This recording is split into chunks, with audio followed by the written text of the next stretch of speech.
Kevin's in Springfield, Missouri. Hey, Kevin, what's up? Hey, Dave. Just a quick question. I'm a new general manager of a small business up here. And personal finance-wise, my wife and I were on baby steps 4 through 6. Business-wise, when I got brought in, we were behind with vendors. And so how do you apply the baby steps to a business? Well, you don't. The baby steps aren't for a business. That's a personal finance process. If you're behind with anyone, whether it's personal or otherwise, your first goal is get caught up and then put in place a system that keeps you from being behind again. Why are you behind with vendors?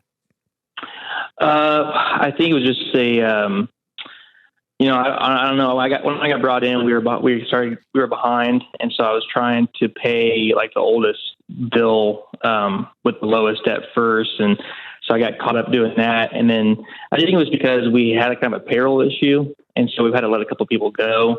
And so then I was like, I just need to call Dave and see what he says. Okay, so are you in charge of the payables? Yeah. So now when the bills come in, I'm in charge of paying our vendors. Yes. Okay. Are you in charge of holding enough cash back to make sure that the vendors get paid when the bill does come in? Because you know the bill is going to come in.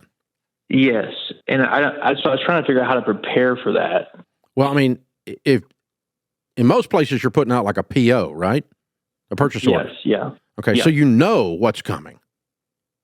Yes. If you put a PO out in February, you know in March that bill's coming, correct? Yeah. Yep. So all you do is keep up with your POs, and you can predict your cash flow needs for the following month. Am I right? Yes, that's right. Yeah. Okay. And then make sure your cash doesn't get drained down below what your upcoming POs are under any circumstances. Okay. Because you've already owe that money. I mean, it's that money's already spent. You can't let it go anywhere else. It's almost like when you do the PO, you need to bank the money right then in anticipation of 30 days later paying the bill. Okay. That's called accrual accounting. Yes, that makes sense. And if you did that, you can get back ahead of it. And because usually what happens is when you're behind on something, it's not the being behind that's the problem, that's the symptom. And in your case, the problem is you don't have a cash flow plan to anticipate and get ahead of the curve on this. You got to have a system, a process. Okay. And so accrual accounting will help you do it. What size is this business? We have, we're a garage door business. We have 3 full-time technicians. We have a part-time technician, an owner, and then an office person, and I'm the GM. So you're doing about $1 million a year? Yeah, last year we did 900,000. Yeah, good guess. Okay, almost like I've done this before. Okay, and so good. That's a great business, by the way. I love your business. And so, yeah, just sit down with the owner. Who's keeping the books? You? We have an accountant. Offsite? Yes. Outsourced? Yep. Okay. They may be useless. Okay.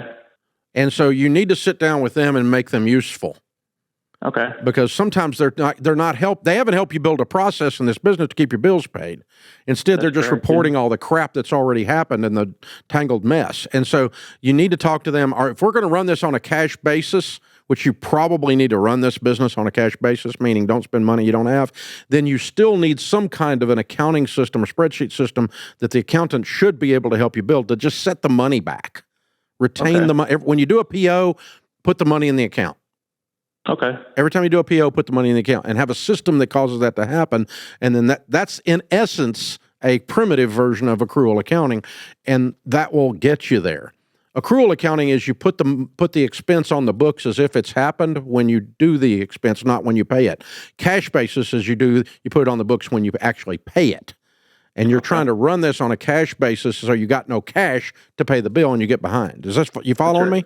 That's correct. Yeah. Yeah. So maybe your offsite guy, your outsourced accounting guy, you and the owner need to sit down with him and go, hey, we need some help here.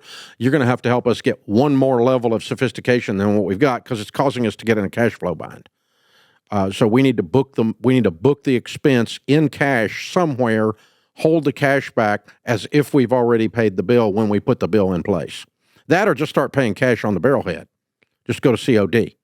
Just when you order something, just pay it. You can do that too. That's real simple. But that's what you do when you're like a one-man shop. You just write it, well, unless you're using a credit card or something stupid like that. So there you go.